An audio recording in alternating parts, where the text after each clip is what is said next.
Une nouvelle ère s'ouvre sur Espace TV Europe. Préparez-vous à réveiller vos matins avec énergie, bonne humeur et authenticité. Aïssa Thiam, l'animatrice de renom, retrouvez-la chaque matin pour une matinale exceptionnelle. Infos, débats, invités, musique et surprises au rendez-vous. C'est le dernier matin de la semaine que nous passons avec vous avec beaucoup de bonheur. Merci de nous rejoindre sur Espace TV Europe. Le lien de la diaspora disponible dorénavant en Europe sur Free, c'est le canal 440, Orange 589 et Bouygues 721 sur le bouquet africain. Merci de nous écouter également du côté de la Guinée où vous êtes nombreux sur les différents canaux. Merci de votre fidélité. Vendredi 16 mai 2025 avec nos invités qui vont se succéder au micro d'Espace TV Europe sur le plateau parisien avec tout à l'heure des reines de beauté, mais pas seulement, puisque le 4 mai dernier s'est tenu au cœur de la capitale française, dans un quartier hautement populaire, les grands boulevards, dans une célèbre salle, le théâtre du gymnase Marie-Paul Bell, la 11e édition de l'élection Miss Côte d'Ivoire France.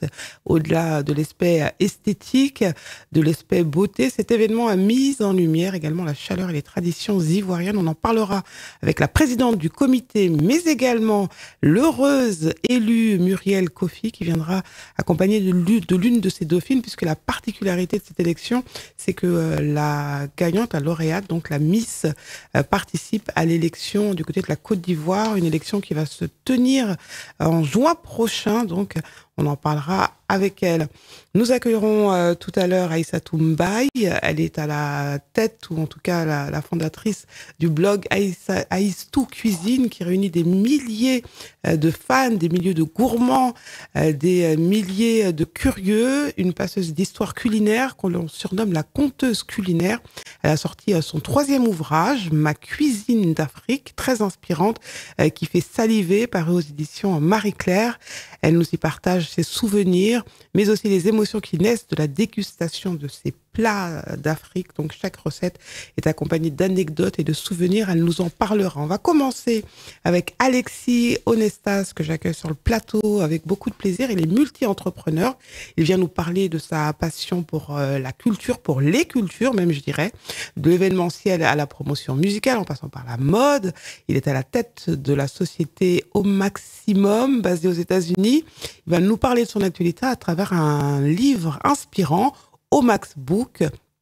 C'est sa maison d'édition spécialisée dans la traduction et la distribution d'ouvrages afro-américains en français. On en parle avec lui et il installé sur le plateau. Merci. Comment ça va, Alexis? Je t'accueille avec beaucoup de plaisir. Merci pour l'invitation. Bonjour. Ça va très bien et toi? Oui, très bien. Je suis très heureuse de t'accueillir, Alexis Onestas, pour cette dernière de la semaine. Tu es venu te parler de ton actualité à travers un ouvrage personnel auto-édité par ta maison d'édition. On reviendra dessus dans un instant. Au Max Book, volume 1. L'objectif, connecter les plus grandes figures afro-américaines à 300 millions de lecteurs francophones. Mais ce livre personnel, le premier, c'est une histoire que tu racontes, la tienne, celle de ton aventure entrepreneuriale. Merci d'être venu en parler. Alors, parle-nous un petit peu de ce qui t'a motivé à sortir ce livre, au-delà des autres publications qui sortent de ta maison d'édition. Donc, la traduction d'ouvrages d'afro-américains en français. Alors, parle-nous de ce premier livre personnel, Alexis. Ce premier livre, il vient du fait que au Max Book, je pense que c'est l'aventure entrepreneuriale la plus personnelle que j'ai eue. Ouais. Parce que ce n'est pas venu ni d'un business plan, ni d'une demande de client particulier, ni d'une vibe. Tu sais, parfois, on sent une demande du public pour un projet, pour un artiste, tout ça. C'est juste venu du fait que, personnellement, j'avais envie de partager mes lectures avec un maximum de personnes. Et que comme ces lectures étaient plutôt anglophones, j'avais toujours du mal à retranscrire ce que je lisais, ce que je découvrais dans la lecture afro-américaine. D'accord. Un peu comme quand tu as vu un film, que tu veux le partager avec tes amis, mais que personne ne l'a vu. Tu as beau raconter qu'il y a une explosion, qu'il y a une émotion. Si les gens ne le voient pas, tu vois, ils ne peuvent pas vraiment ressentir la chose. Et donc, c'est comme ça qu'a commencé au Max Books. C'est juste la demande aux maisons d'édition américaines de traduire ces livres. Et la suite après, c'est une aventure de 4 ans où je me suis retrouvé à bosser avec des noms incroyables aux États-Unis et c'est complètement fou. Alors, qu'est-ce qui te plaît dans cette culture afro-américaine Ben, ce qui me plaît, c'est déjà le côté pragmatique. Ouais. Déjà, c'est-à-dire que il y a un moment, moi, je suis pas du tout ni dans le French bashing, ni dans l'idolâtrie des États-Unis. Ouais. Mais j'ai beaucoup entrepris ici. J'ai fait beaucoup de choses ici, comme tu l'as dit. Merci d'avoir résumé tout ça dans l'événementiel, dans la mode, plein de choses. Et tu te rends compte quand tu bosses beaucoup avec les États-Unis que ça va beaucoup plus vite parce qu'ils sont pragmatiques, pas parce qu'ils sont plus sympas, pas parce qu'ils sont moins racistes, pas parce qu'il y a moins de problèmes là-bas, surtout pour la communauté afro de manière générale. Mais non, juste parce qu'ils sont pragmatiques et que lorsque ça fonctionne, lorsque ça marche, en fait, ils mettent les sous pour et ils te soutiennent pour. C'est pas plus compliqué que ça. Et lorsque toi, tu arrives. Ce qu'ils veulent, en fait, c'est du résultat. Exactement. Et puis, il n'y a pas de préjugés, il n'y a pas de. Voilà. Et lorsque tu arrives en tant que Français pour leur expliquer que tu penses qu'il y a un marché pour la traduction de livres, que tu sois 50 Cent ou que tu sois un auteur un peu plus petit, on t'écoute, on te prend au sérieux et on te dit si tu penses qu'il y a quelque chose à faire, faisons-le ensemble. Et puis si ça fonctionne, on en fera plein d'autres ensemble. Alors c'est vrai que tout le monde entier lorgne sur les cultures américaines et sur les États-Unis. On le voit à travers Internet, les réseaux sociaux. On peut voir un petit enfant dans une région reculée du continent africain, notamment sur son smartphone, en train de regarder ces grandes stars américaines qui inspirent le monde et qui continuent de l'inspirer. Ça a été le cas depuis les débuts, et de se rendre compte en fait que ces images, ces passeurs d'histoire sont importants également dans la compréhension de nos histoires communes. Tout à fait. Tu sais, moi, c'est à la base le premier livre que j'ai lu en anglais, c'est le livre de Steve Stout. Steve Stout, qui est le partenaire d'affaires de Jay-Z, pour résumer un peu son parcours, même si c'est un homme qui a fait plein de choses. Ouais. Et en fait, comment je me retrouve à lire le livre de Steve Stout, c'est parce que j'avais déjà lu à ce moment-là tous les livres des entrepreneurs reconnus blancs. Ouais. Donc Richard Branson pour l'Angleterre, Elon Musk, Bill Gates, etc. Et puis tu lis tout ça et tu te rends compte qu'aucune de ces personnes, aussi successful qu'elles soient, tu vois, aucune de ces personnes ne te ressemble, n'a ton parcours, ne vient des mêmes backgrounds de là où tu as grandi, des mêmes types d'écoles, des mêmes types de familles. Et tu te dis, mais quand même, il y a bien des gens qui me ressemble qui ont un peu similaire. Et la réalité, c'est que tu tournes souvent vers les États-Unis pour trouver ces modèles-là. Et ce qui est magique, c'est que, tu vois, Steve Stout, par exemple, j'ai eu la chance de le rencontrer. Il a compris mon histoire, il a compris ce que j'étais en train de faire avec Omax Books. Ouais. Et derrière, tu peux amener ce genre de parcours, comme je l'ai fait, par exemple, c'était l'année dernière au SILA, le salon du livre littéraire international du livre à Abidjan. Et tu peux amener ce genre d'histoire à toute la communauté, à toute la diaspora, peu importe qu'elle soit en France, sur le continent, aux Antilles, pour justement motiver tout le monde, grâce à des exemples comme Steve Stout ou comme d'autres entrepreneurs. Surtout qu'il y a 300 millions de lecteurs francophones. Et donc l'Afrique est le plus vaste territoire où l'on parle le français, qu'on a cette langue en partage. Donc elle réunit 20 pays qui partagent le français comme langue officielle ou véhiculaire. 140 millions de locuteurs, ça fait quand même une manne, on va dire, si on parle business. Mais en fait, ça fait un champ des possibles qui est assez incroyable. C'est ça, exactement. Et c'est pour ça, justement, tu vois, c'est la magie un peu de l'histoire, et c'est pour ça que justement que j'ai écrit ce livre pour la raconter. C'est que on est parti d'un manque de considération en France pour la littérature noire américaine. Ouais. J'ai été aux États-Unis pour récupérer des contrats. Aussi là, c'est le seul salon international qui m'a invité en tant qu'invité d'honneur à venir rencontrer un maximum de personnes et de professionnels de la littérature.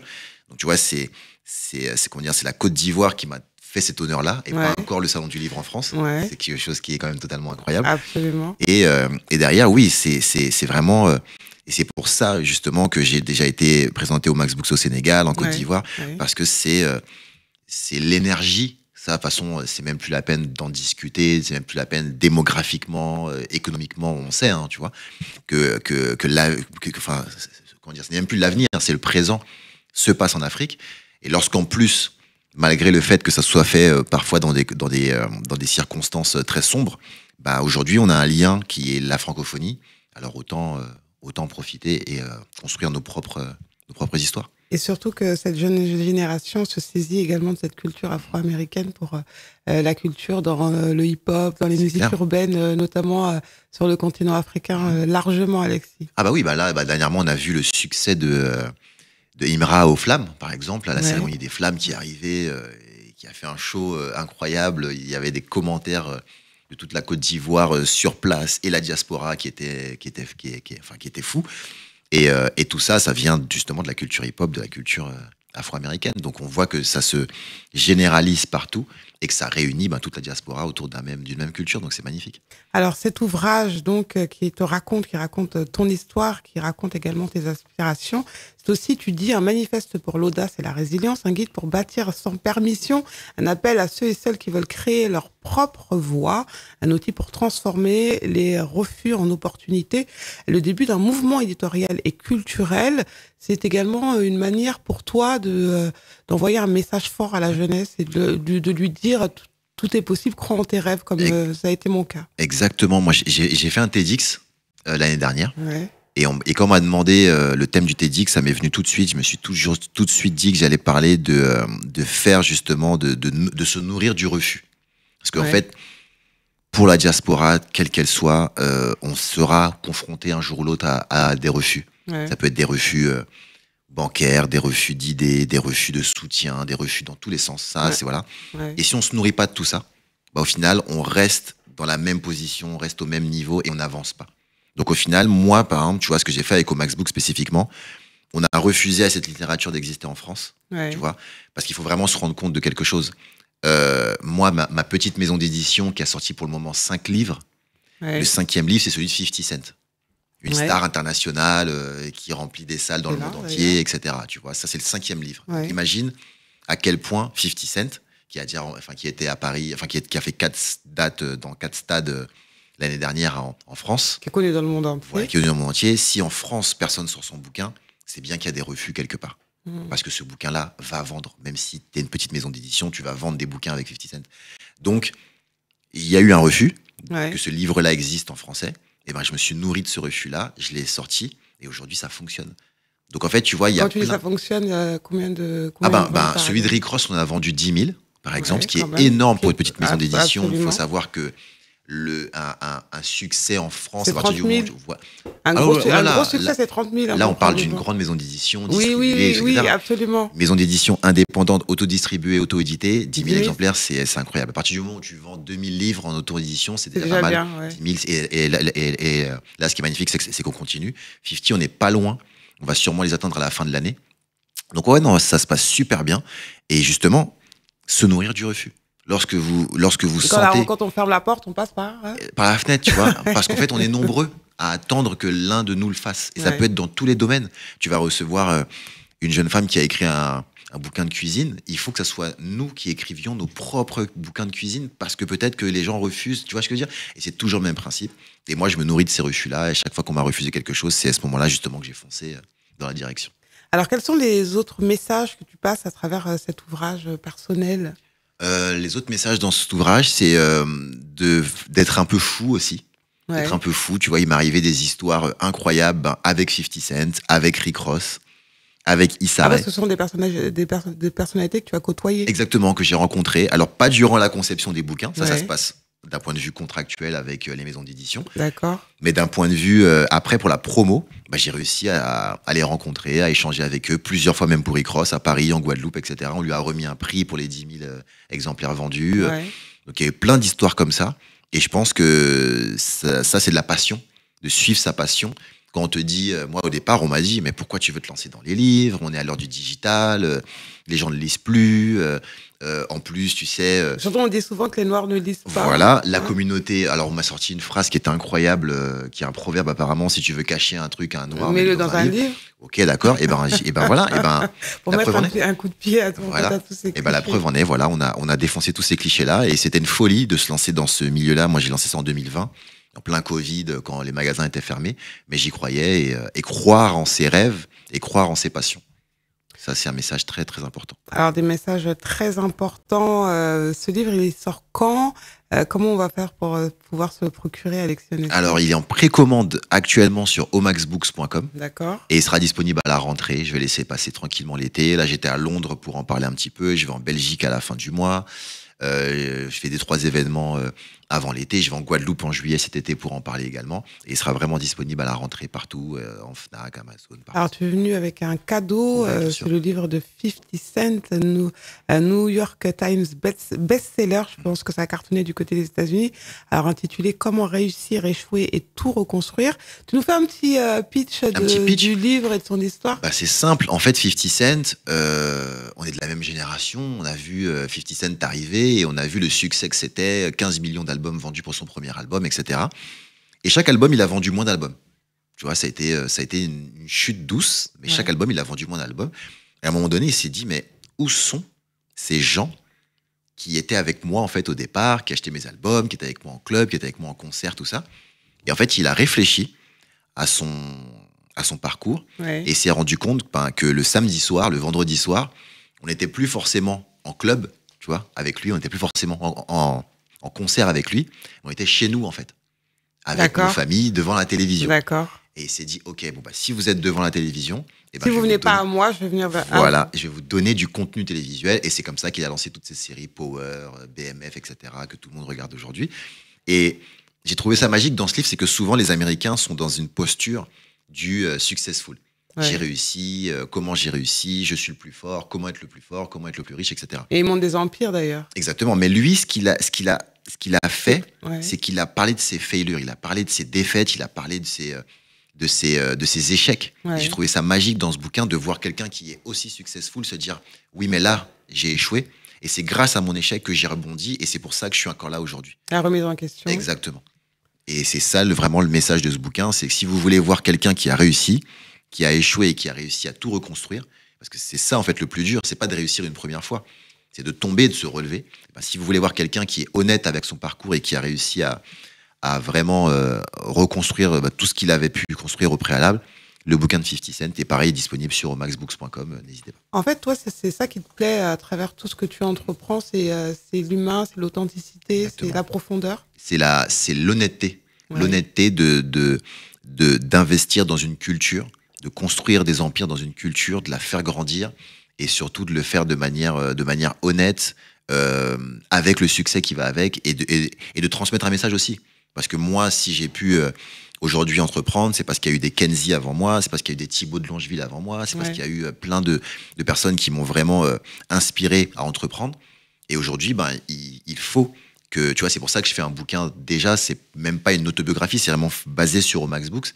C'est comment j'ai réussi à construire un pont entre les États-Unis et 300 millions de francophones.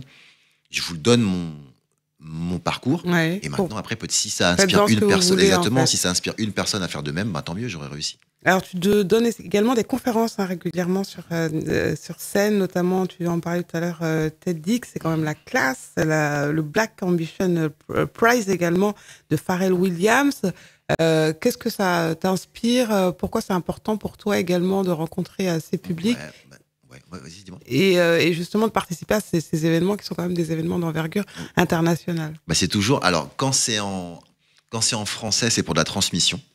Voilà, c'est pour de la transmission, c'est pour justement que le petit ou la petite Alexis de 10 ans, de 16 ans aujourd'hui, voit quelqu'un qui lui ressemble en train de parler et en train de raconter ce qu'il a fait. Ça, c'est vraiment de la transmission. Et quand c'est en anglais, c'est pour le challenge. Parce que quand j'ai fait le Black Ambition Prize à Atlanta, organisé par Pharrell Williams et Felacia, c'était fou de se voir dans une salle remplie de professionnels anglophones. Et tu vois, ici, j'ai un certain parcours.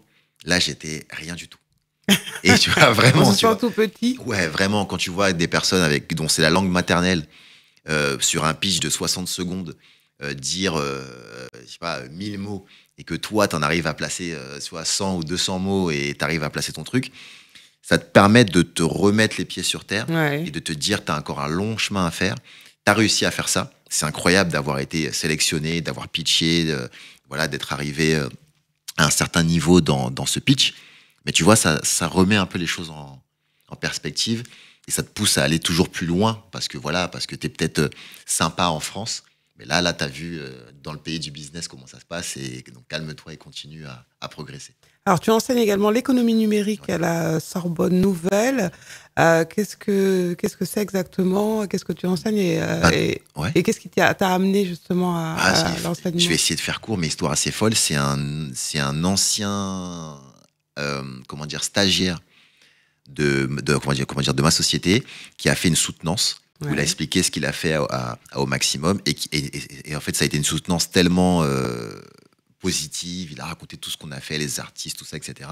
La communication, la promotion, que la Sorbonne Nouvelle a voulu donc me rencontrer et en échangeant et ils m'ont proposé tout ça et en fait j'enseigne l'économie digitale, c'est-à-dire toute la partie marketing, digital économie, tout les business de Facebook, de Instagram, de Meta, de Google, tout ce qui est la partie business de toutes ces grandes entreprises. Qu'est-ce que ça t'apporte personnellement? Waouh, déjà je suis, tu sais, c'est dans nos cultures, c'est toujours magnifique d'être au cœur et d'être en lien direct avec la jeunesse, parce que c'est eux qui créent la culture de demain. C'est pas plus compliqué. Parce qu'on donne et on reçoit. Ah, exactement, tu vois. Et puis de toute façon, c'est super simple. Aujourd'hui, j'ai 43 ans. La culture est à eux. Moi, j'ai fait ce que j'avais à faire, j'ai construit ce que j'ai à construire. Aujourd'hui, c'est eux qui la font. Et que tu sois d'accord ou pas, ils ont les clés. Tu vois, je veux dire, donc c'est super important d'être là. Et puis surtout, c'est encore une fois une sorte de petite revanche sur la vie. Parce que tu vois, moi, je suis pas né, mais j'ai grandi à Épinay-sur-Seine. Dans le 9-3. Et dans le 9-3, tu vois. Et à la fin, quand j'ai eu mon bac, tu sais, quand tu fais tes choix, là, on m'a dit, soit tu vas à Épinay-Villetaneuse, soit tu vas à Saint-Denis. Et on m'a pas ouvert l'esprit à me dire que je pouvais aller là, que je pouvais aller ici, que je pouvais aller à la Sorbonne. Et c'est une petite revanche d'être professeur à la Sorbonne Nouvelle lorsqu'on t'a uniquement drivé vers... Alors, j'ai aucun regret. Moi, j'étais à Saint-Denis, je fais de la communication. J'étais heureux. J'étais top, voilà, tu vois. Et ça m'a amené plein de choses. Mais tu te dis quand même que laisser l'opportunité à d'autres, c'est important. Et donc, que je me retrouve là, c'est quand même... une belle revanche sur la vie. Alors, justement, tu es originaire de Margalande, tu as grandi à Épinay, sur Seine, donc dans le 9-3. Raconte-nous rapidement ton enfance, les valeurs qui t'ont été inculquées, notamment. Moi, j'ai eu la chance... avec du recul, je me suis rendu compte que j'ai eu beaucoup de chance. J'ai eu des parents qui sont toujours ensemble, ce qui était rare. J'ai eu 2 grands frères qui m'ont guidé dans la culture, qui ont 5 et 7 ans de plus que moi, donc qui ont réussi à... Moi, je recevais, moi, j'étais une éponge, je voyais mes frères dans le rap, je voyais mes frères dans tout ça, donc j'ai eu la chance d'être vraiment baigné dans cette culture bien avant plein de gens, et j'étais le chouchou, je suis le dernier, donc voilà, c'était magnifique. Donc, tu as reçu beaucoup d'amour. Ah ouais, beaucoup. Franchement, j'ai une super belle enfance, et surtout, j'ai eu la chance de voir apparaître et grandir la culture hip-hop en France. Et ça, c'est quelque chose qui n'arrivera plus 2 fois. Aujourd'hui, les gens rentrent dans un train qui est déjà en route, qui est déjà en marche, prennent le train en marche. Mais moi, je l'ai vu grandir, j'ai vu Rapline, j'ai vu les premières émissions, j'ai vu les premiers albums d'IAM, d'NTM, de Solar, tout ça. Et ça, c'est quelque chose qu'on ne pourra pas refaire. C'était authentique. C'était authentique. Ce qui manque un petit peu aujourd'hui dans ce qui se fait musicalement. Exactement. Tu vois, il y avait une innocence et il y avait vraiment l'amour de la musique sans savoir ce qu'allait devenir le rap, sans savoir ce qu'allait devenir les médias, ce qu'allait devenir... Tu vois, quand Stade de France est arrivé, pas une seule seconde, on s'est dit qu'il allait y avoir des rappeurs toutes les semaines au Stade de France, parfois 2-3 soirs de suite, tu vois. Et ça, c'était magique. Mais ouais, non, franchement, et puis j'ai eu la chance aussi de retourner régulièrement à Marie-Galante, donc d'être proche de mes racines, d'être proche de ma famille.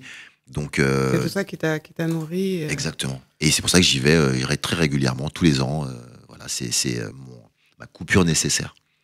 Comment tu as envie de conclure? Qu'est-ce qu'on doit retenir de cette discussion, Alexis Honestas? On doit conclure que le monde est vaste. C'est ce que je dis souvent lorsqu'on me demande si j'ai un conseil à donner à la jeunesse, c'est que le monde est vaste.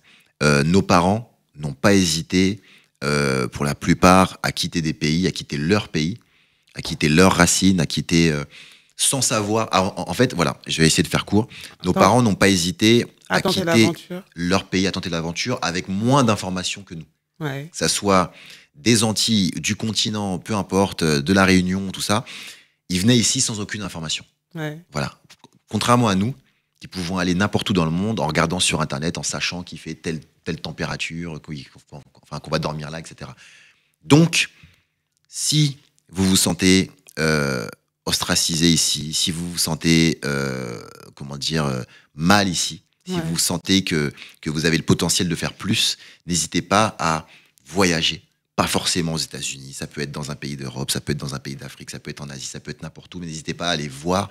Et ça, c'est quelque chose que je trouve que la jeunesse ne fait pas assez, de se déplacer, d'aller voir. Et on n'est pas obligé d'être dans les hôtels 5 étoiles. On peut aussi aller dans un truc pas cher. Il y a des auberges de jeunesse. Tout ça. Donc moi, c'est comme ça que j'ai commencé, dans des trucs qui étaient vraiment, parfois d'ailleurs, très glauques. Mais il faut aller voir.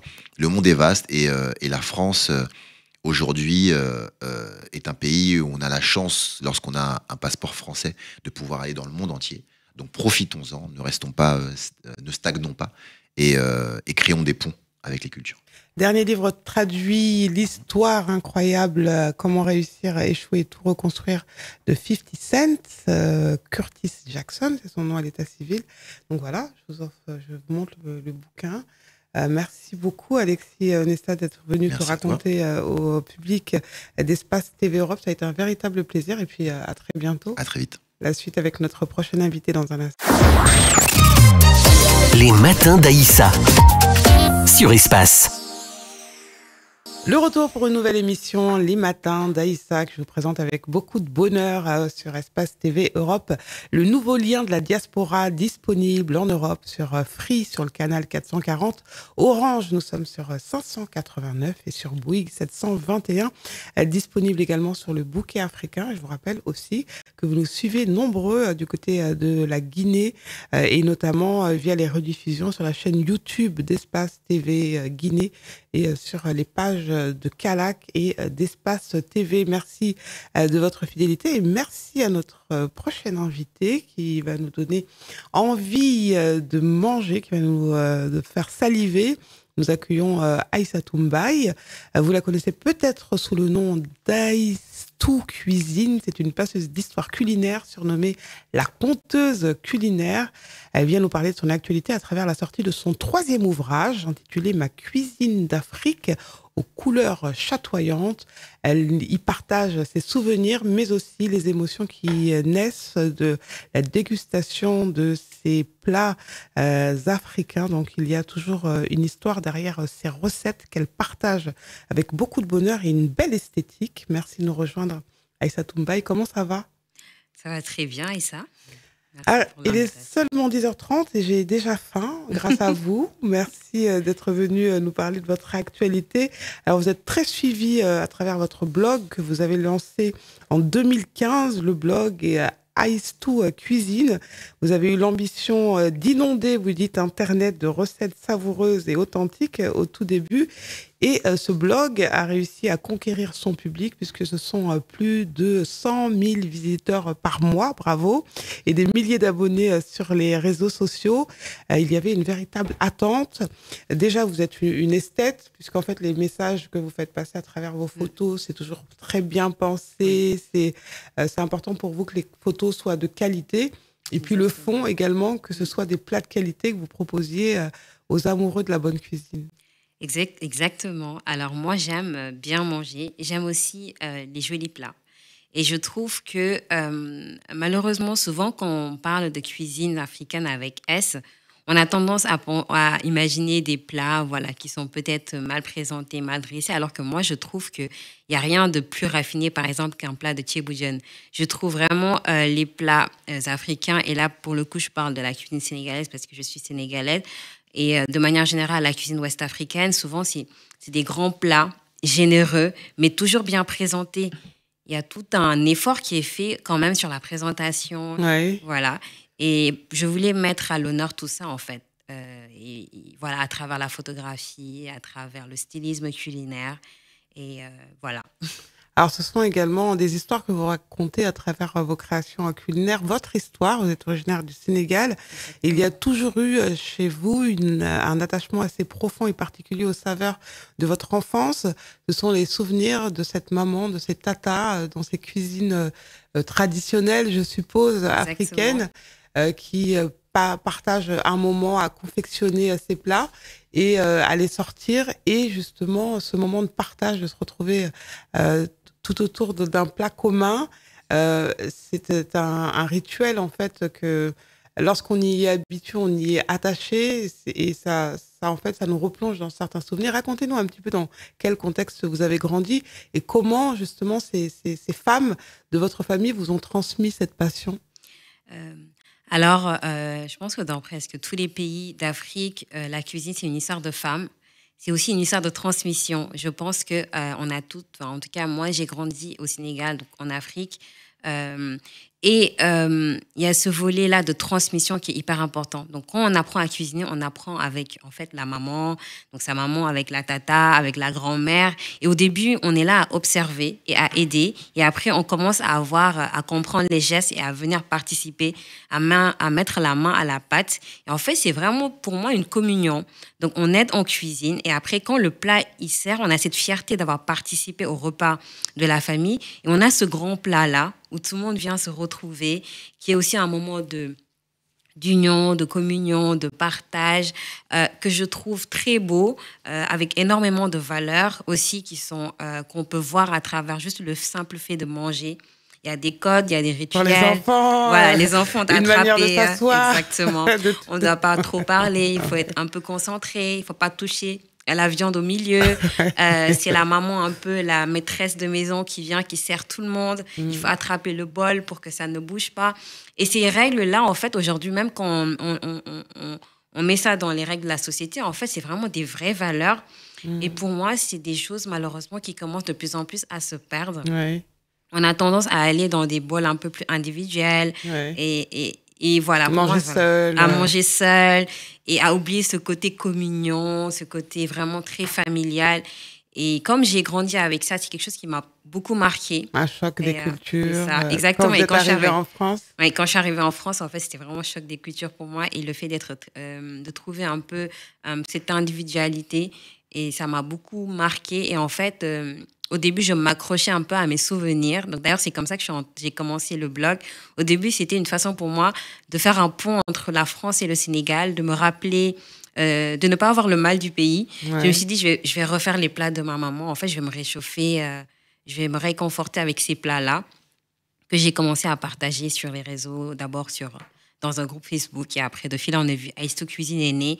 Et en fait, c'était ça, ce désir pas de mettre au goût du jour, mais vraiment de montrer la beauté, parce que vraiment, je trouve qu'on a un très beau patrimoine culinaire et qu'il faut le valoriser, en fait. C'est juste une histoire de communication, mais on n'a rien à envier, en fait. Alors, en introduction de ce magnifique livre, une phrase donc qui résonne également en moi, et vous dites c'est ce qui définit pour vous l'âme des cuisines africaines. Celui qui partage son repas ne mangera jamais de miettes. C'est un proverbe yoruba. Exactement. En fait, ça définit presque tout, en fait, cette phrase. C'est-à-dire, je pense que c'est dans tous les pays d'Afrique, de manière générale, même au Maghreb, quand on peut venir toquer dans une maison et en fait, on sait qu'on va manger. On va manger à n'importe quelle heure. La maman, la maîtresse de maison va vouloir nous servir à manger. Et le fait de partager son repas, ça fait qu'en fait, on a cette culture du partage. Ouais. À n'importe quel moment de la journée, quand on va chez quelqu'un, on va manger. À n'importe quelle maison où on va toquer, on sait qu'on aura de la nourriture. Et ça fait partie de nos valeurs. Et voilà.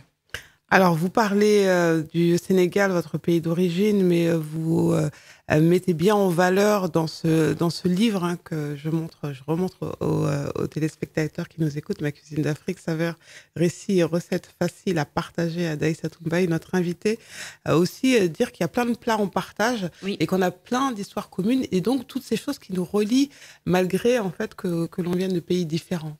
Exactement, et je trouve que c'est là où c'est très pertinent, parce qu'au début, oui, quand on regarde ce livre, on se dit, mais en fait, c'est des plats sénégalais, Afrique de l'Ouest, mais en fait, on a les mêmes plats, on a d'abord les mêmes ingrédients, on va retrouver sous différents noms. Je donne par exemple le bissap, on retrouve un peu partout. Les biscuits, voilà.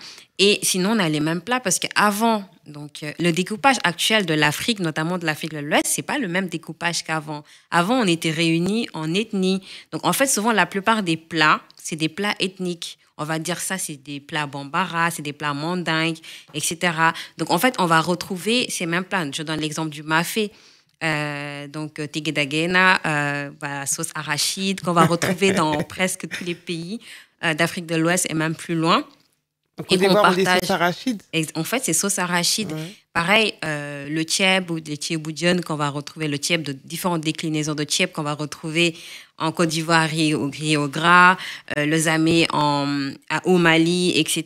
Et qu'on va retrouver pareil, des versions en Guinée, en Mauritanie. Et le plus amoureux, voilà. C'est quand même celui de Pendabaye. Hein.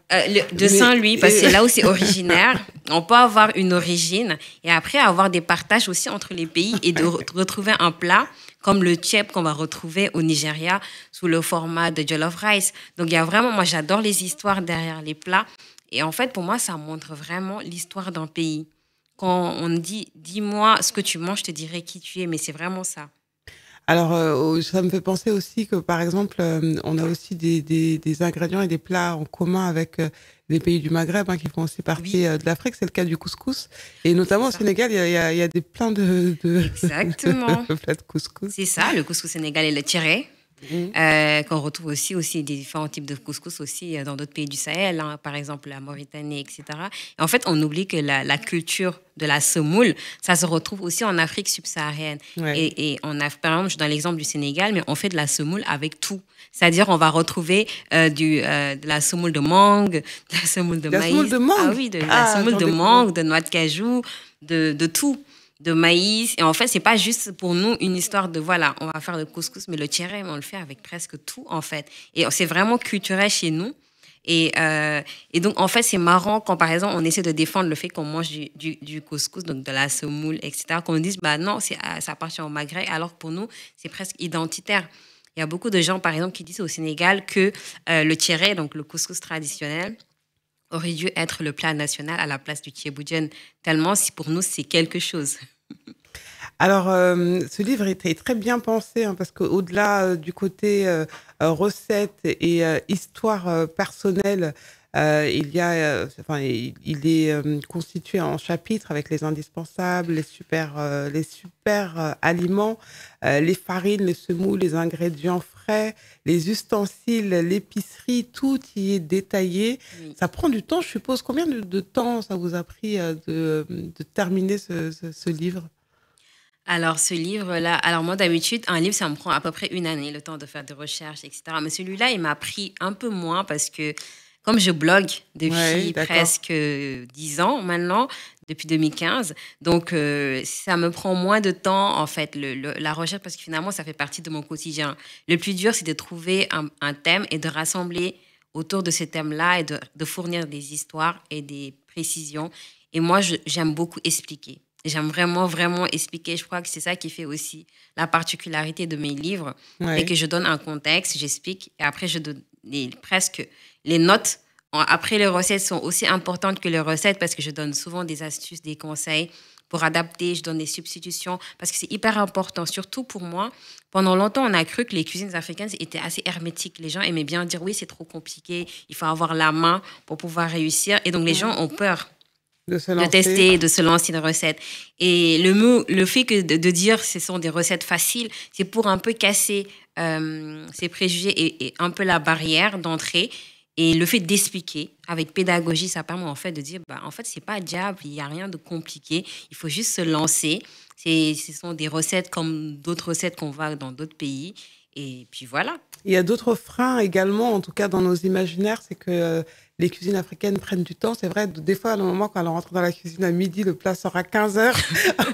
on est là, on sent les odeurs, on n'en peut plus. Oui, c'est vrai qu'on est... c'est vrai. Et donc, l'une de vos particularités, c'est aussi de faciliter justement cette cuisine et de donner des tips, des astuces. Exactement. Pour aller plus vite tout en gardant la qualité. Exactement, il y a toujours moyen de déjouer le temps. C'est vrai qu'on aime bien des plats longs parce qu'on est beaucoup sur des plats mijotés, mais il faut aussi ne pas oublier que les cuisines africaines, on est sur beaucoup de produits bruts.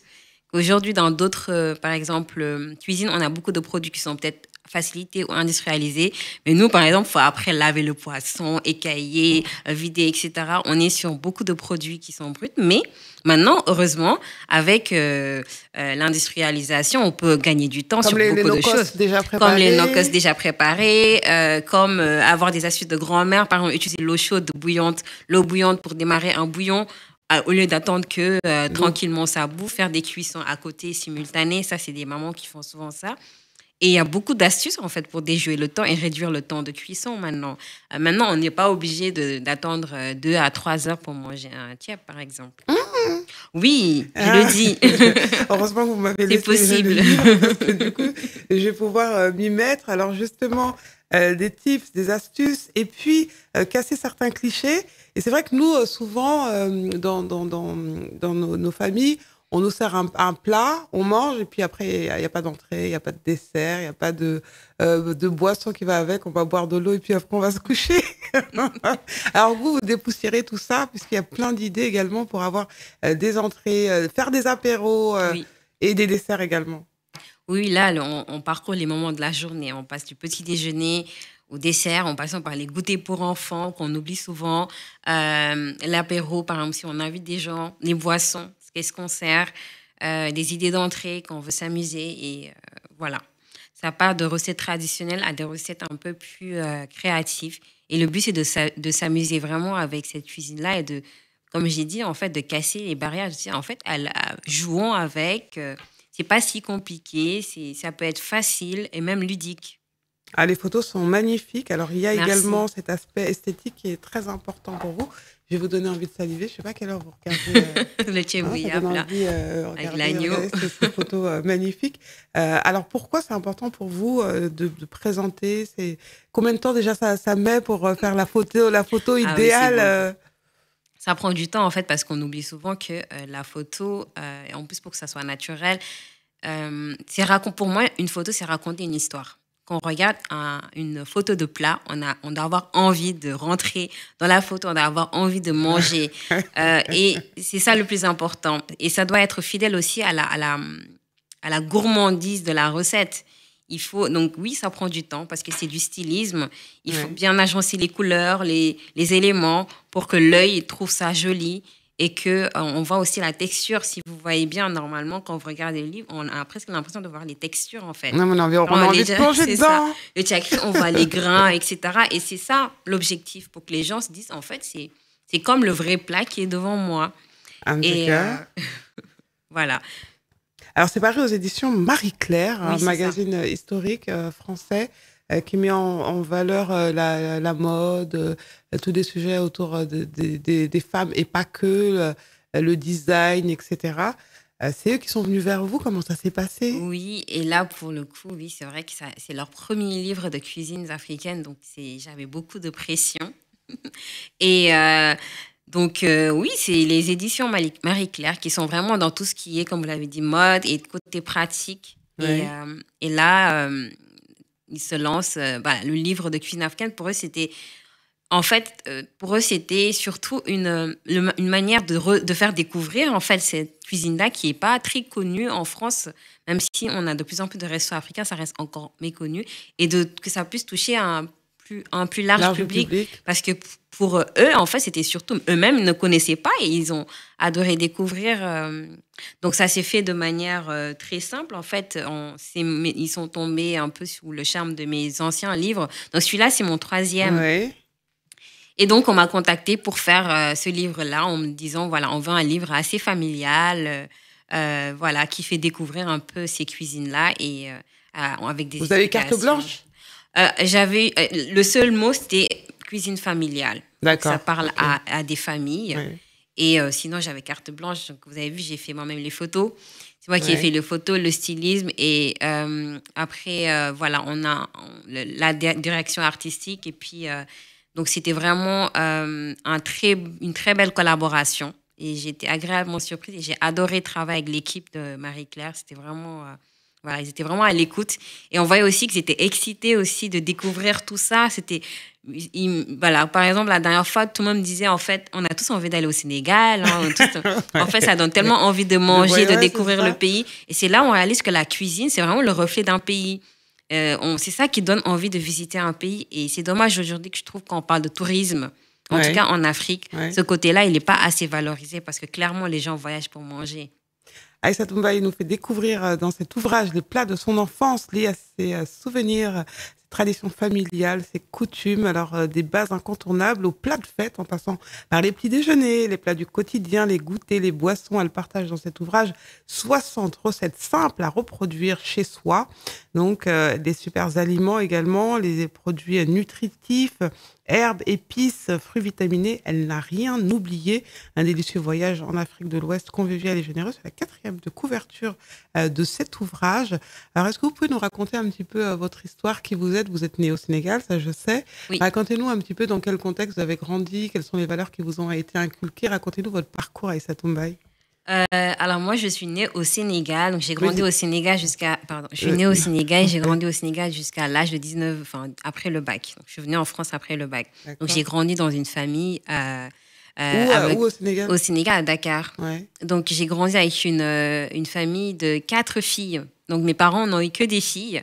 Et donc avec une éducation assez traditionnelle, hein, on connaît les filles, quand on n'a que des filles, on veut vraiment avoir des filles. Ma mère, elle s'est dit, bon allez, j'ai que des filles, je mise, voilà, je veux des filles, comme on dit à l'époque, bonnes à marier, bien éduquées, qui savent cuisiner, tenir une maison. Donc c'est un peu dans ce contexte-là que j'ai grandi. Ouais. Et on cuisinait beaucoup avec ma mère. Ma mère, elle a été femme au foyer pendant toute la période où on était là avec elle. Et là, maintenant qu'on on a un restaurant ensemble, donc elle est occupée. Mais au Sénégal, qui s'appelle Keliba Café, qu'on a ouvert en famille.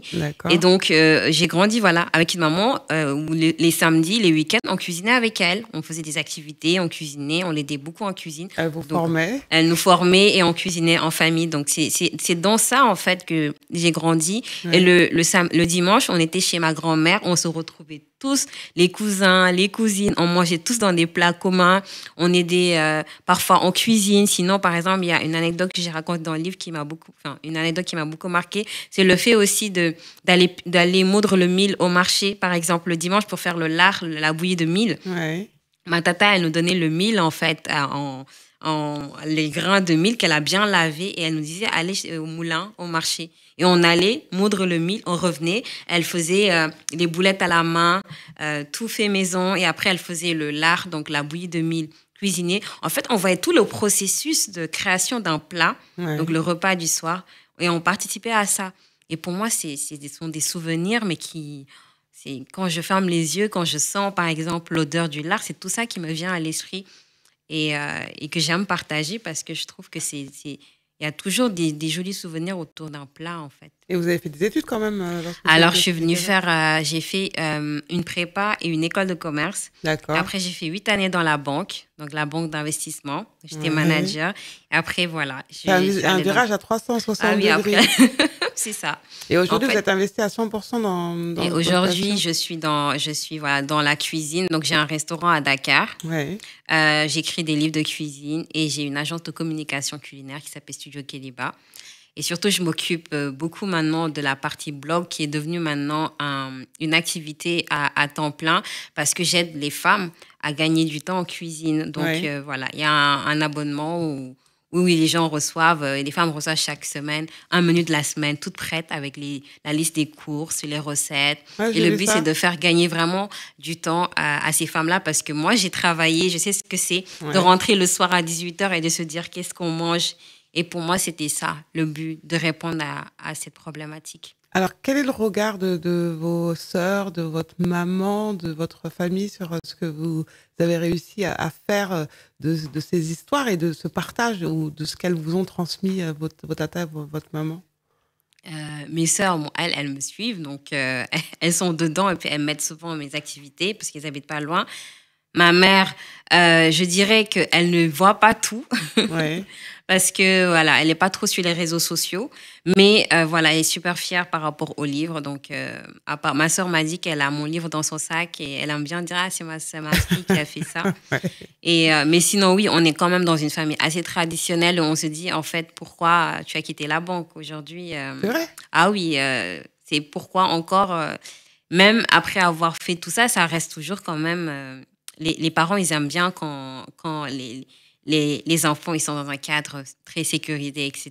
Donc, l'entrepreneuriat, mais quand on regarde aujourd'hui, il n'y a plus rien de sécurisé. Ah oui, et l'entrepreneuriat, ça fait peur à beaucoup de monde, ouais. J'avoue. Mais oui, clairement, voilà. Quand même, je suis soutenue. Et voilà, vos on me soutient enfants beaucoup. aussi, j'ai vu. Et mes enfants, mes premiers fans, et mon mari. Vous disiez à travers une publication sur LinkedIn, aujourd'hui, mes enfants comprennent ma passion. J'ai plus trop à faire des déplacements aller-retour au bureau. Et donc, c'est plus de temps et une meilleure qualité de vie, en fait. Ah, mais complètement. En fait, je pense que ceux qui gagnent le plus, c'est les enfants parce que déjà, eux, ils sont beaucoup en cuisine avec moi, donc ils voient. Et puis, je pense qu'une maman qui vit de sa passion, je vais pas dire que c'est très solaire, mais c'est voilà, on dégage vraiment une énergie que en fait, voilà, toute la famille voit ça. Et c'est mes premiers fans, en fait. C'est eux qui testent toutes mes recettes, qui valident, les gourmands, qui critiquent, voilà, qui me disent maman, rajoute un peu ici. Et je vois qu'ils sont fiers aussi de pouvoir partager leur culture. Par exemple, mon fils a amené mon livre à l'école. La maîtresse l'a lu à la classe, donc il était hyper fier. Et ça lui permet aussi de parler de sa culture de cette manière-là. De dire qu'en fait, c'est des plats qu'on mange, voilà, voici ma culture.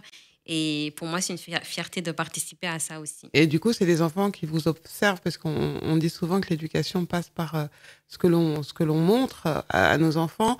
C'est peut-être des enfants aussi qui ont des envies, des désirs d'entrepreneuriat, peut-être? Oui, ils sont très curieux et on essaie de les accompagner dans ça. Parce que moi, je me rappelle quand j'étais petite, j'étais aussi une fille très curieuse. J'ai toujours fait beaucoup de choses. Et là, oui. Par exemple, mon dernier qui a 3 ans, il essaie de faire de la photo comme moi. Donc, dès que je commence à dresser un plat, il me dit « Attends-moi, maman. » À 3 ans? Il va prendre un petit appareil qu'on lui a acheté pour qu'il fasse la même chose. En fait, il copie. Hein. Et donc, dès que je commence à faire du stylisme, lui aussi, il vient. Je fais une photo, il fait aussi une photo. Et je regarde et je commente et on commente ensemble. Et souvent, pareil, moi, le grand, par exemple, c'est parfois lui qui me filme. Ouais. Et il me dit, maman, c'est comme ça, comme ça. Donc, j'essaie de les intégrer dans ça. Et le but, c'est qu'ils explorent aussi ce qu'ils ont envie de faire parce que je pense que l'objectif aussi, c'est de leur montrer qu'ils peuvent faire ce qu'ils veulent faire. Et je pense que ça aussi, c'est hyper important dans la société actuelle, de savoir qu'on a aussi ce loisir-là, d'aller en tout cas là où notre passion nous appelle. Bon, après, à discuter mais voilà. Vous semez la graine et puis après, chacun prendra son chemin. Alors, 2 ouvrages précédents, Saveurs subsahariennes, vous pouvez les montrer si vous voulez à l'écran, Aïssa Toumbay. Saveurs subsahariennes et Pastel et Yassa. Vous nous en parlez rapidement l'un après l'autre Oui, alors Saveurs subsahariennes, donc ça c'est mon premier livre de cuisine. Ça parle des trésors de l'Afrique, donc de manière générale de l'Afrique de l'Ouest. Et là, en fait, le but, c'est de découvrir les super aliments. Ouais. Donc, le mil, le fognon, le niébé. Le gombo, on le retrouve plus dans le dernier. Okay. Donc, le mil, le baobab, le fruit du baobab, le bouilli, etc., le quinqueliba. Et en fait, de donner les qualités nutritionnelles, nutritives, et puis donner des recettes. Donc, le but, c'est d'aider les gens à les intégrer dans leur quotidien parce que je trouve que pendant un moment, on les avait mis de côté. Et donc, ce livre, il est sorti en 2019. Il a reçu le prix de le World Cookbook Award. Oui. Le deuxième aussi, il a reçu, pareil, le premier prix du World Cookbook Award. Donc, c'est un peu les Oscars des livres de cuisine. Donc, je suis super fière de l'avoir reçu 2 fois pour chacun de ces livres-là. Je croise les doigts pour le dernier. À mon avis, ça va le faire. Je croise les doigts. Et celui-là, c'est Pastel et Yassa. Donc, le but, c'est vraiment de montrer en fait les techniques derrière les cuisines. Donc là, la cuisine sénégalaise à travers les deux plats les plus faciles. Les plus faciles? Ah, le Yassa, c'est facile. Pastel, c'est dur, hein? Non, justement, je montre que c'est pas dur. Mais il y a 10 000 recettes de pastel. En fait, quand on demande aux gens, donne-moi ta recette de pastel, soit la personne ne sait pas donner la recette, elle fait de l'à peu près, soit en fait, c'est jamais la même recette d'une personne à une autre. Et moi, le but, c'est de montrer derrière, en fait, toi, à partir de ce que tu veux obtenir comme résultat, tu peux faire ta propre pâte. Mais le but, c'est de comprendre pourquoi, en fait, voilà, tu as une pâte croustillante, pourquoi c'est moelleux, et d'ailleurs, je voulais le dire tout à l'heure, vous apportez aussi une modernité, on va dire, à ces plats que vous dépoussiérez un petit peu. Exactement. Pour être dans l'air du temps, oui. Dans l'air du temps. C'est ça. Là, le but, c'est vraiment de dire, en fait, de les moderniser, qui rentrent dans notre quotidien, parce que c'est le plus important. Et pour une maman, par exemple, comme moi, qui vit à l'étranger, le but aussi, en les modernisant, c'est de permettre à nos enfants d'être habitués à ces plats-là, parce que parfois, le plat traditionnel est plus difficile à faire intégrer à un enfant qu'un plat. Par exemple, une crêpe à la farine de manioc, ça passe tout de suite, alors qu'un foufou de manioc, c'est plus difficile, par exemple, voilà, à peut-être expliquer à un enfant, etc. Alors, on parlait des super aliments. Alors, il y en a tout plein, pléthore, vous nous en avez cité quelques-uns. C'est important également dans un contexte où des maladies comme l'hypertension, le diabète sévissent, notamment du côté du Sénégal, à cause notamment, on va pas les accuser, mais trop de sel, trop de sucre, des bouillons, etc., etc.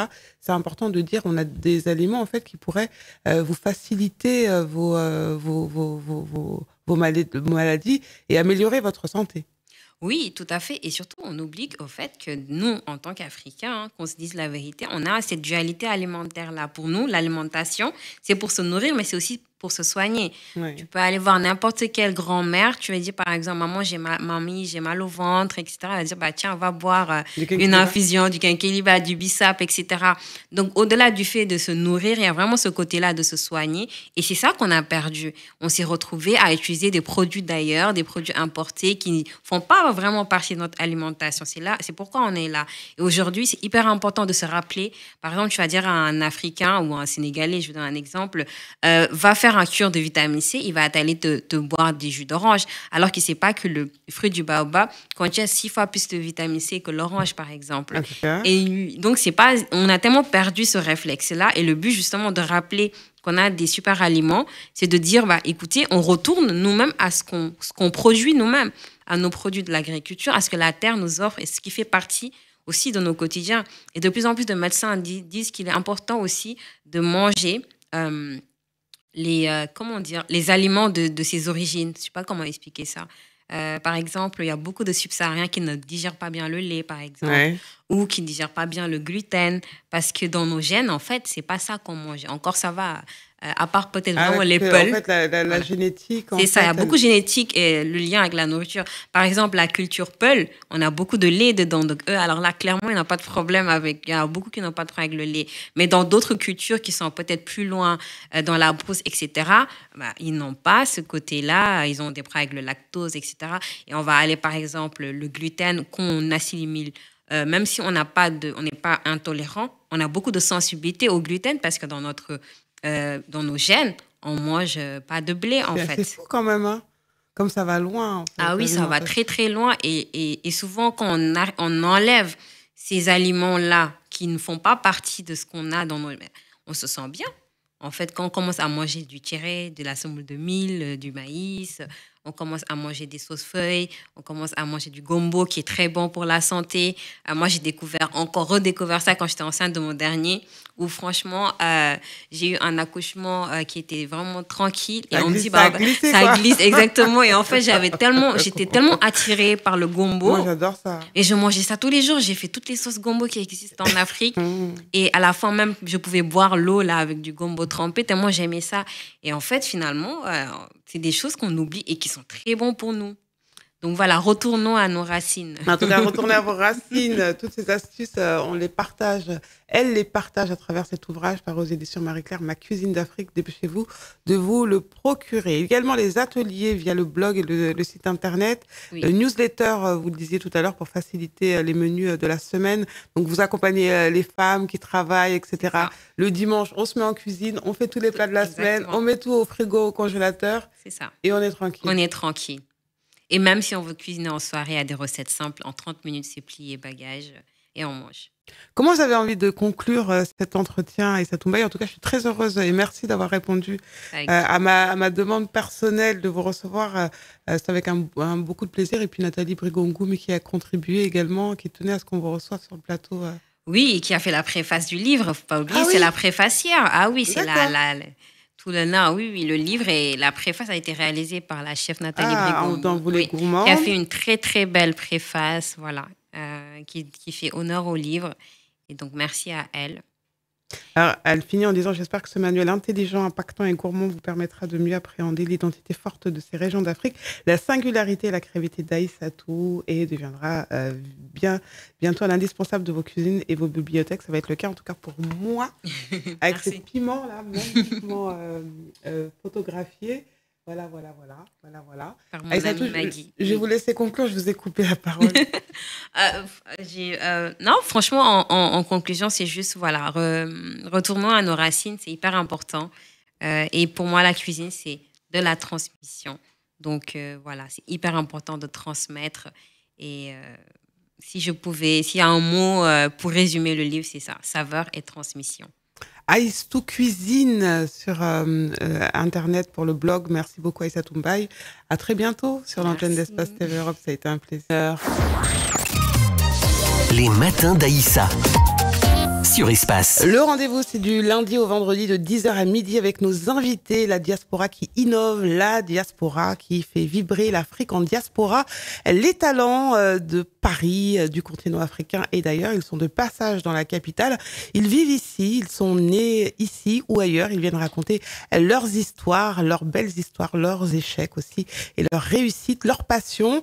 Ça va être le cas des jolies filles que nous allons accueillir dans un instant. On va parler d'un événement phare qui s'est tenu dans la capitale française, dans un quartier hautement populaire, les Grands Boulevards, dans une célèbre salle, le théâtre du gymnase Marie-Paul Bell.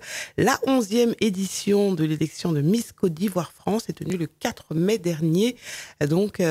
Et on en parle sur le plateau avec notamment la présidente du comité Miss Côte d'Ivoire France, Flora Si, que j'accueille avec beaucoup de bonheur parce qu'elle est très lumineuse, très partageuse. Flora, bonjour et je suis très heureuse de vous accueillir. Comment ça va, Flora ? Bonjour Aïssa, ça va très bien, merci. Merci de nous recevoir. Alors, 1 an de préparation, des aléas, des rencontres, du partage. Comment s'est déroulée cette 11e édition, Flora Si ? Eh bien, cette 11e édition s'est très bien déroulée. Honnêtement, on attendait du monde, on a été servis, hein, c'est le cas de le dire. Oui. 1 an de préparation, c'est vrai. On a débuté l'appel à candidature en octobre 2024, un casting en décembre 2024. Et puis, on a débuté l'aventure plutôt, avec nos 18 candidates en janvier 2025 jusqu'au jour J, le 4 mai 2025, où tout s'est très, très bien passé. Alors, c'est vrai que comme ça, lorsque l'on n'est pas dans les coulisses, on a l'impression que c'est juste une soirée, juste une élection, alors qu'en fait, c'est 1 an de préparation, Flora. Exactement, c'est vrai que j'ai l'habitude de le dire à nos candidates. Hein, vous allez voir, le jour J, ça passe en un claquement de secondes. Ouais. Mais finalement, c'est un gros travail de préparation avec énormément de cours pour elles, des cours d'élocution, des cours de chorégraphie, apprendre à marcher, apprendre à s'exprimer. Et tout ça, ça demande du temps. Donc voilà, ça nécessite à peu près 5 mois pour nos candidates. Et une équipe autour de toi, hein, pour le pôle image, le pôle humanitaire, le pôle communication. Il y a toute une équipe fidèle qui t'accompagne dans cette aventure, Flora. Tout à fait. Nous sommes à peu près une quinzaine de personnes au sein de ce comité. Il faut savoir que c'est d'abord une association qui s'appelle One Cause, qui a été créée en 2013.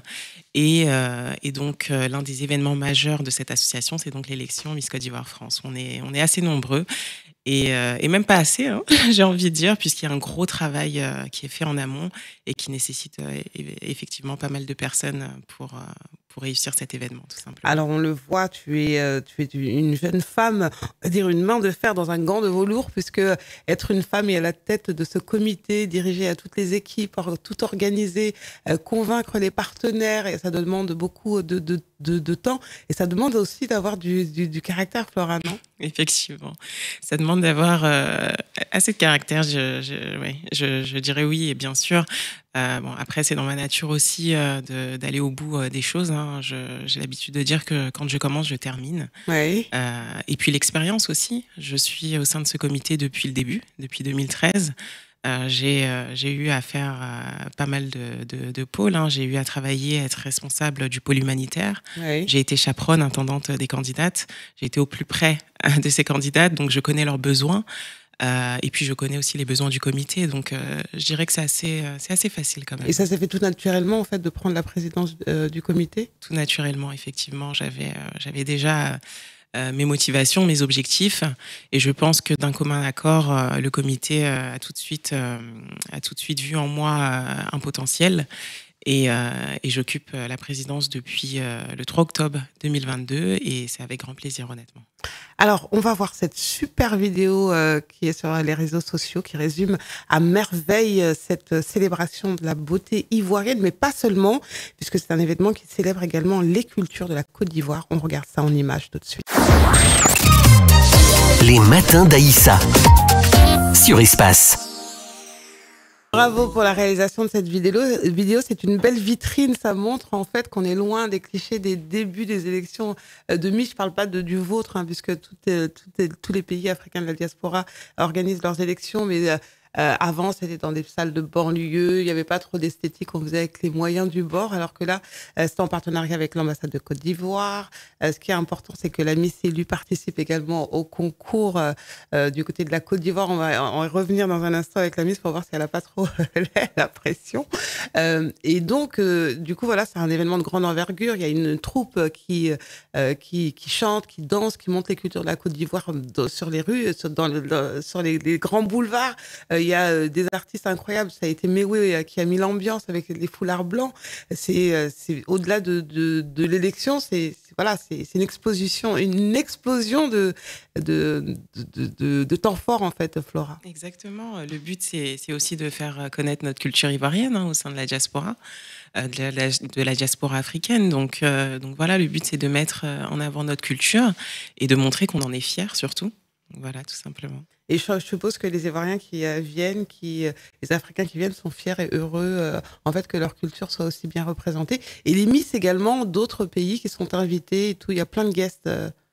Exactement. Et ça, les invités, pour la plupart, certains viennent chaque année.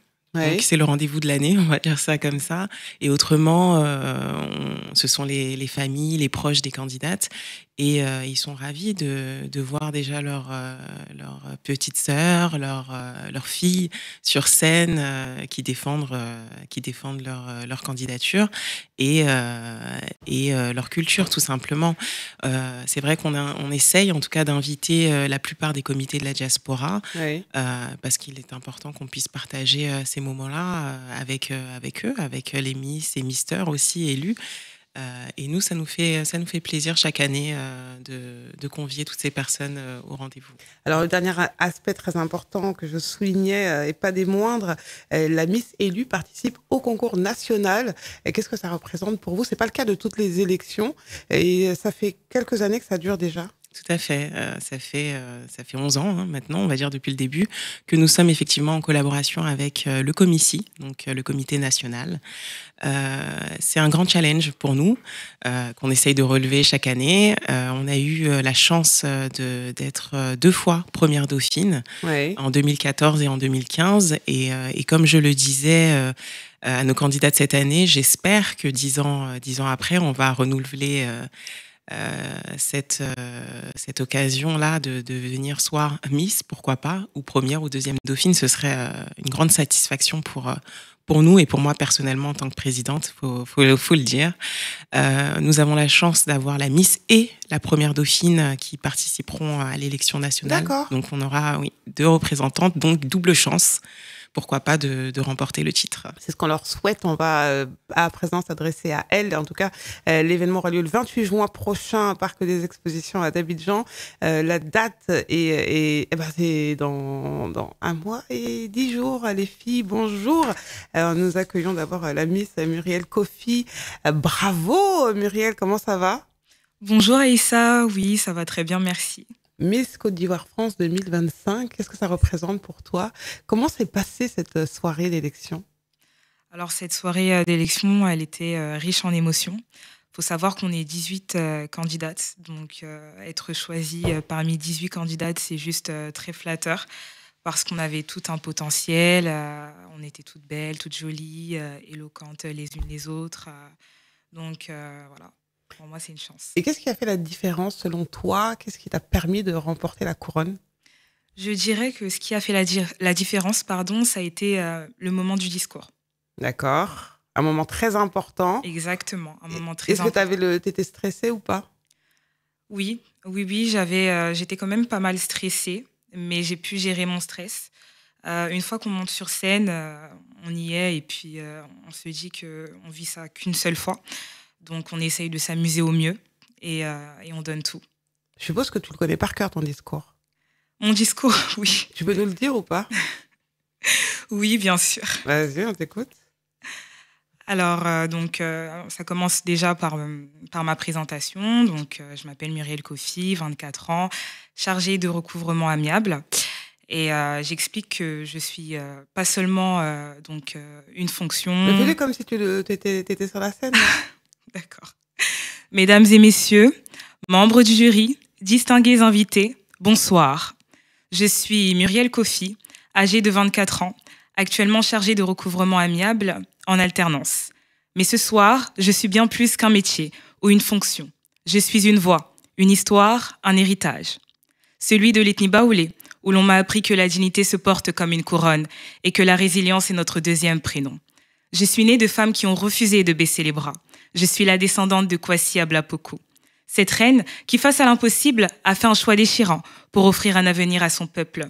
Mais il y a plus près de moi, Rokia Kwadjo, ma mère, une reine sans couronne, mais avec une puissance silencieuse, qui a bâti des montagnes dans l'ombre.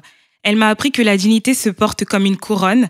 Elle m'a appris à marcher droite, même quand le monde me pliait. Grâce à elle, j'ai compris une chose essentielle. La femme ivoirienne est une femme forte, courageuse, ambitieuse. Voilà. Wow, tu peux donner des frissons. Là, j'aurais voté pour toi, directement. Donc, du coup, qu'est-ce qui t'a inspiré ce discours?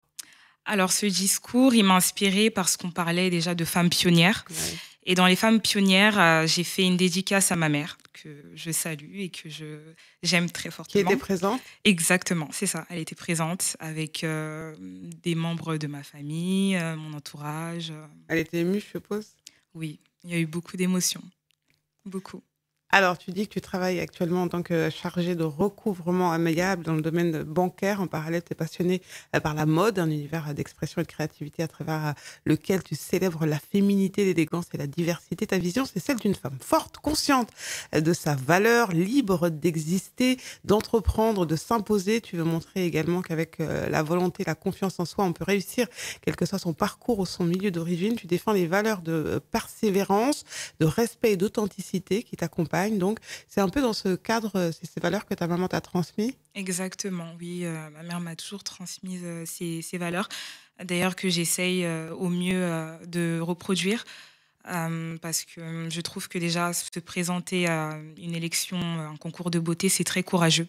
C'est très courageux parce que derrière, on doit fournir un travail aussi mental que physique. Oui. Voilà.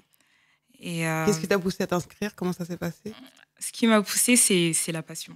Les concours de beauté, pour moi, c'est une passion. Et je dirais aussi que mon entourage a beaucoup contribué. Oui, on m'a beaucoup poussée et je me suis lancée. Je me suis quand même assez préparée avant de me lancer.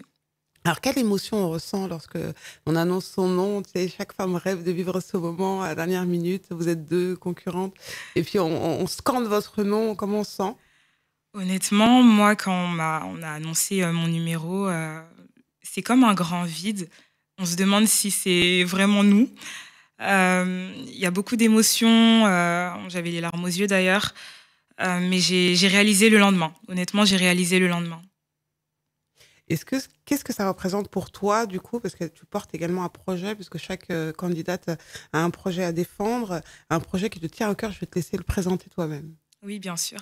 Alors, tout d'abord, on a un projet commun qui s'appelle Safe Women, donc c'est-à-dire femmes en sécurité, ce qui contribue à distribuer des kits hygiène. Oui. Donc, dans ces kits hygiène, on va retrouver savon, brosse à dents, etc. Oui. Après, j'ai un projet personnel qui me tient à cœur. Je trouve que c'est un sujet assez tabou, surtout en Afrique. Donc, c'est la dépression. D'accord. La dépression, c'est un sujet dont on n'ose pas en parler parce qu'on se dit que ça ne nous concerne pas. Voilà, ça ne nous concerne pas. Fort. Exactement. C'est pas trop ancré dans nos cultures, en fait. Voilà, c'est assez banalisé et c'est ce que je veux défendre comme cause. D'accord, donc tu vas te rendre très bientôt en Côte d'Ivoire pour participer à l'élection Miss Nationale. Alors comment tu te sens? Comment tu vas réussir à te démarquer parmi toutes ces candidates selon toi? Comment tu vas vivre cette aventure? Comment tu te projettes en fait? Alors pour commencer, je me projette loin parce que je me dis on a déjà passé un cap qui a été Miss Côte d'Ivoire. On est un peu dans les mêmes conditions. Donc pour moi, c'est une opportunité. C'est une opportunité à saisir. On est assez préparé, on a des coachs, on part pas comme ça. Donc, c'est vrai que c'est un peu stressant quand même, mais c'est gérable. C'est gérable. Surtout les Ivoiriens, ils rigolent pas, hein, ils y vont. Hein. Ah bah, nous aussi, on est ivoiriennes, donc bon. Non. Ça va, c'est gérable pour moi. Ça va le faire. Oui. Alors Flora, justement, nouveauté cette année, les perruques, les mèches, les tissages sont interdits pour cette édition 2025. Hein, et il me semble, tu dois être mieux au courant que moi. Mise en avant de la beauté naturelle, est-ce que c'est important également cet aspect pour toi, Flora ? Oui, bien sûr, et ça a été bien accueilli de notre part en tant que comité de présélection et de la part des candidats de cette année. Et de la part du public aussi, j'ai envie de le dire. Ouais. On a fait un shooting officiel de nos 18 candidates, un shooting très réussi, qui a été beaucoup apprécié. Et on compte, pourquoi pas, renouveler les choses pour l'année prochaine et pour les années à venir. C'est important aussi de montrer qu'on est fiers de nos cheveux afro, et de notre côté naturel. Le jury, les téléspectateurs votent à 50% chacun et les 5 dernières sont départagées par les téléspectateurs.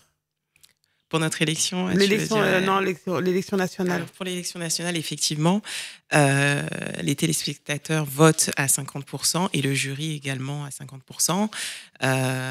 On mettra très bientôt sur nos plateformes les numéros concernant notre Miss et notre première dauphine pour voter. Donc j'invite tout le monde à voter pour la diaspora. Parce qu'elles aussi sont là pour défendre leur culture et ont envie de montrer qu'elles sont tout aussi ivoiriennes que celles qui sont sur le territoire national. On sera là pour participer, pour encourager ces reines de beauté. Qu'est-ce que tu as envie de dire en conclusion, le temps que ta dauphine, première dauphine, s'installe également pour pouvoir se présenter? Chérine qui va nous rejoindre dans un instant. Qu'est-ce que tu as envie de dire? Est-ce que tu as un message particulier à passer Miss Côte d'Ivoire-France 2025, Muriel Kofi? J'ai un message particulier à passer aux jeunes femmes, aux jeunes filles qui me regardent. N'ayez pas peur de qui vous êtes. Vivez de vos passions et rien ne doit vous freiner. Voilà.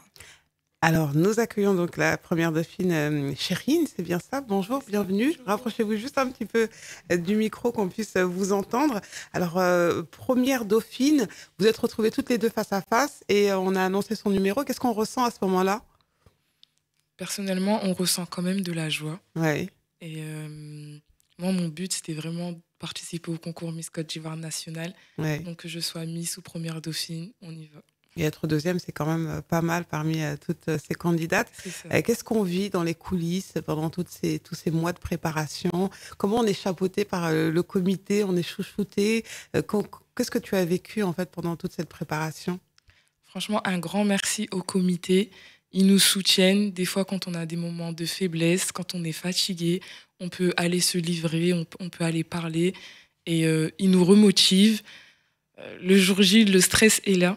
Le stress est vraiment là, mais ils arrivent à nous canaliser. Tu te souviens de ton discours?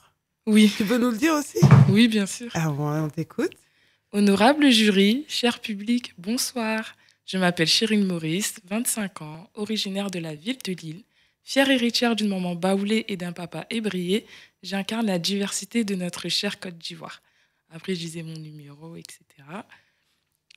Cette année, nous célébrons les femmes africaines emblématiques, des figures de courage et d'engagement qui nous ont montré la voie. Parmi elles, Jeanne Gervais, première femme ministre en Côte d'Ivoire.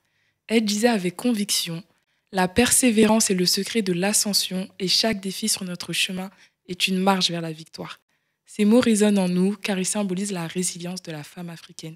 Parce qu'être une femme, c'est aussi briser les barrières et inspirer les générations futures. Après, on termine. Alors, pourquoi ce discours? Qu'est-ce qui t'a inspiré? Comment tu t'es préparée? Cette année, notre thème, c'était vraiment les femmes africaines emblématiques. D'accord. Donc, on a fait, personnellement, moi, j'ai fait des recherches sur la femme qui m'inspirait le plus. Ouais. Donc, il y avait Jeanne Gervais qui nous montrait que les défis, on peut les saisir comme des opportunités, que même si on tombait, on avait la possibilité de se relever. Donc, c'est vraiment ça qui m'a inspirée. Alors, tu as un baccalauréat accueil, relations clientèle. Par la suite, tu as obtenu un diplôme d'assistante médicale, passionnée par la beauté également et tout ce qui touche à la mise en valeur de la femme et les voyages aussi. Tu aimes sublimer les femmes à travers ton travail et découvrir de nouvelles cultures. Ta vision est celle où la femme est pleinement consciente de sa valeur, libre de s'exprimer, d'entreprendre. Alors, tu as aussi un projet humanitaire, tu vas nous le présenter? On a le même projet en commun, Safe Woman, comme Muriel l'a déjà expliqué.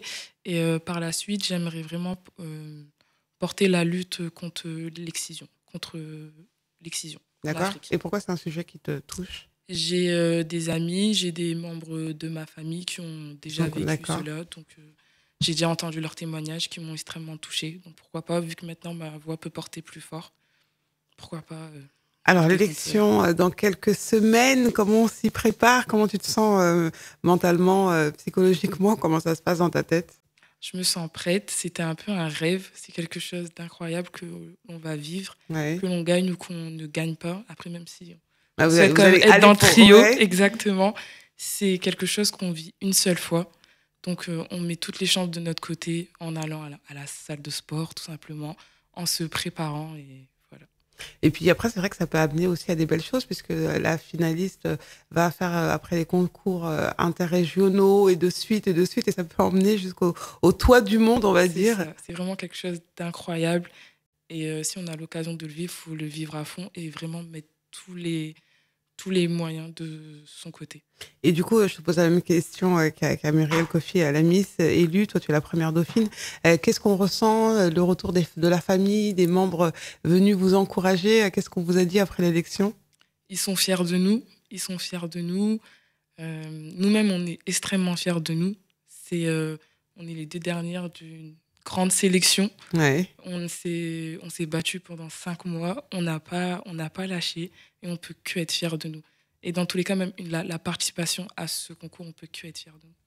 C'est bien résumé. Je te vois opiner, bouger la tête, Muriel Kofi, Miss Côte d'Ivoire France 2025. Qu'est-ce que tu as envie de dire de ce qu'a dit Chérine? Tu veux rebondir peut-être? Je suis tout à fait d'accord avec ce qu'elle dit. Il faut savoir que déjà le fait d'avoir été pris au casting, d'avoir eu la chance, l'opportunité de participer à Miss Côte d'Ivoire, on est déjà Miss. Voilà, il n'y a pas forcément besoin d'avoir la couronne et l'écharpe pour se sentir Miss. Ça donne une opportunité même en étant candidate. Par exemple, je sais que dans les candidates, le fait qu'elles soient montées sur scène, elles ont eu des opportunités. Dernièrement, elles ont pu défiler pour un créateur. Donc, voilà, c'est vraiment quelque chose qui apporte de la visibilité, quel que soit le résultat. Ça ouvre le champ des possibles. Comment tu te vois dans 5 ans? Quelles sont les projections?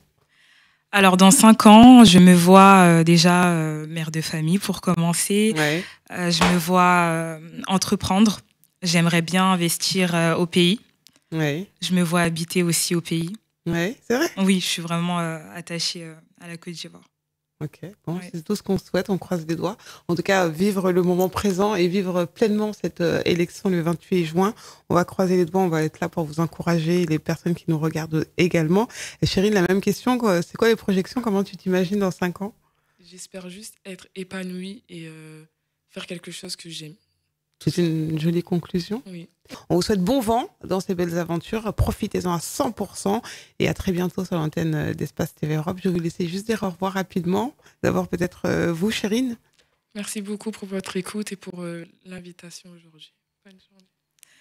Merci également pour la considération et à bientôt. À très bientôt. Merci beaucoup d'être venue. Merci beaucoup, Flora, pour la confiance. À très bientôt. Les matins d'Aïssa sur Espace.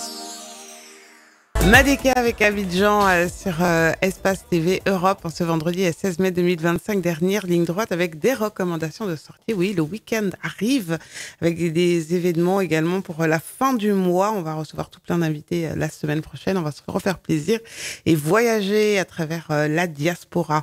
Alors, c'est une application qui est disponible au grand public qui va révolutionner votre manière de concevoir la tontine. La première tontine numérique arrive avec l'application Circle, C-I-R-2-K-L-E. Elle est déjà en place. Cette forme millénaire et d'épargne collective largement pratiquée au sein des diasporas africaines et asiatiques et qui réunit plus de 5 millions de personnes et totalise près de 270 milliards d'euros chaque année en Europe. Une application simple, sécurisée et gratuite à découvrir et le lancement se fera mercredi 28 mai au Morning Montparnasse, donc 51e étage de la tour Montparnasse. Le lancement de cette application dont nous parlerons avec la fondatrice, donc qui sera de passage dans les matins d'Aïssa très prochainement. Samedi, demain, 17 mai, retrouvez au Carré Baudouin des femmes et notamment des associations qui luttent contre l'excision. L'excision s'arrête avec moi. C'est leur slogan. Rendez-vous donc demain, 17 mai, de 14h à 17h pour cette thématique et célébrer ces mères et ces pères protecteurs, ces héros du quotidien. C'est dans le 20e à Paris pour cet événement inédit organisé par l'association Excision Parlons-en, porté par Ramatou Capot. Save the date, donc parents protecteurs, l'excision s'arrête avec moi, donc samedi, demain, 17 mai, 14h-17h au Carré Baudouin dans le 20e arrondissement de Paris, en espérant que vous serez nombreux au rendez-vous. Cette marche citoyenne qui se prépare et qui aura lieu le samedi 31 mai prochain pour l'apaisement des tensions dans les quartiers, une marche citoyenne pour parler de paix, de rassemblement, de vivre ensemble. Ça va se passer départ mairie du 11e arrondissement pour aller à la place de la République à 17h. C'est organisé par l'association 1218, donc en partenariat avec le collectif et les associations de Paris et d'ailleurs. Un gala, notamment pour célébrer l'excellence afro, l'excellence engagée, une soirée où l'innovation, l'impact et l'excellence se rencontrent samedi à 14 juin à 19h au Salon Hoche, donc à Paris, dans le 8e. Mawa Awa vous convie à sa conférence spéciale Fête de l'Aïd sur le thème Les femmes soninké d'hier et d'aujourd'hui. C'est le 21 juin, jour de la Fête de la musique, avec différentes thématiques engagées qui seront abordées, féminité, mariage, éducation. Ça va se passer à Montreuil, dans le 93, à la salle 1001 Nuits. L'adresse, c'est 15 place du Général de Gaulle. N'hésitez pas à aller sur les réseaux de Mama Awa, qui est très suivie. Ces conférences donc rassemblent de nombreuses personnes. Vous pouvez également aller sur les pages de la Maniologie, puisqu'elles font également écho de cet événement. Ça va se passer du côté de Dakar. Ça a commencé hier et ça continue jusqu'au 17. Donc demain, le symposium international en hommage à la professeure Fatou Sow, l'une des pionnière du mouvement féministe au Sénégal, a été sociologue sur le thème la démocratie au féminin. L'Institut français, la Fondation de l'innovation pour la démocratie, place au cœur de ces défis la construction d'une démocratie substantive portée par des valeurs du matrimoine. L'objectif, l'analyse des transformations des rapports de genre dans l'Afrique contemporaine avec différents axes majeurs, le travail des femmes, les savoir-faire féminins, les métamorphoses de la famille, les circuits de vie et les rapports entre générations, les corps et les sexualités. Également, tous ces sujets abordés lors de ce symposium. Ça se passe du côté de Dakar, à l'Institut français, encore aujourd'hui et demain. Un cocktail littéraire auquel je vous invite nombreux à participer, donc en after work, le vendredi 30 mai de 18h à 21h30. C'est à Paris dans le 8e, à la salle Niché, 5 rue de Vienne, avec comme invité, auteur en rencontre et dédicace sur place, Marido, Christian Eboulé, Maï Traoré, Bonnie Wiseman, mais également Rebecca Ayoko qui va présenter donc son livre inspiré de sa trajectoire de mannequin haute couture, donc top modèle pendant des années, pour notamment Yves Saint Laurent. Elle racontera son histoire. Le cocktail dînatoire avec bien entendu votre participation, nombre de places limitées, donc vous allez sur les réseaux de Femmes au pluriel pour en savoir un petit peu plus et vous inscrire à l'adresse mail femmeaupluriel@gmail.com. Le retour pour une 3e édition dans quelques jours, on va dire dans 3 petites semaines, de la Fashion Week Africa pour célébrer notamment les traditions. Et cette fois-ci, cette édition, vous serez plongé en pays Akan de la Côte d'Ivoire, plongé dans l'univers fascinant des mariages à Caen, une célébration riche en symboles et en émotions. Ce thème va mettre à l'honneur les coutumes ivoiriennes, les rituels d'union sacrée, aux danses majestueuse qui célèbre l'amour, découvrir les parures royales, les bénédictions ancestrales et les chants traditionnels qui rythment ces cérémonies intemporelles, une véritable ode à l'héritage culturel, notamment de ce peuple akan, donc de la mode, de l'artisanat, expérience culturelle, culinaire, une expérience immersive à ne pas manquer. Ça va se passer donc pour la 3e édition de la Fashion Week Africa à la salle Masse, c'est 13 rue des Pierres au Curé, 10 rue des Terres au Curé, dans le 13e à Paris, donc samedi 9 juin. Ce sera de 10h à 22h. N'hésitez pas à aller sur les réseaux de la Fashion Week Africa pour vous inscrire et en savoir un petit peu plus sur le programme. L'Afro Excellence Award pour célébrer les beautés emmenées par Beauté Sélection et Muriel Kabil. On en parlait avec elle hier, donc pour célébrer les talents du cheveu afro, donc de nombreuses récompenses sur place pour les professionnels de la coiffure, de la coloration et toutes ces autres spécialités de la coiffure afro. Les 23 et 24 novembre, venez célébrer cela. Donc, ça va se passer du côté de Lyon et on aura l'occasion également d'en reparler. J'ai beaucoup parlé, oui, je sais. On va se retrouver pour de nouvelles aventures dès la semaine prochaine. Merci à nos équipes également du côté de la Guinée. On salue tout le monde et on salue également François et Maxime à la manœuvre ici. Ça a été un plaisir de vous accompagner. Merci de nous suivre sur nos différents canaux. N'hésitez pas à interagir avec nous sur les différents réseaux sociaux. Je vous fais des gros bisous. On se retrouve pour de nouvelles belles aventures dès la semaine prochaine, lundi. Bon week-end. Une nouvelle ère s'ouvre sur Espace TV Europe. Préparez-vous à réveiller vos matins avec énergie, bonne humeur et authenticité. Aïssa Thiam, l'animatrice de Renomp, retrouvez-la chaque matin pour une matinale exceptionnelle. Infos, débats, invités, musique et surprises au rendez-vous.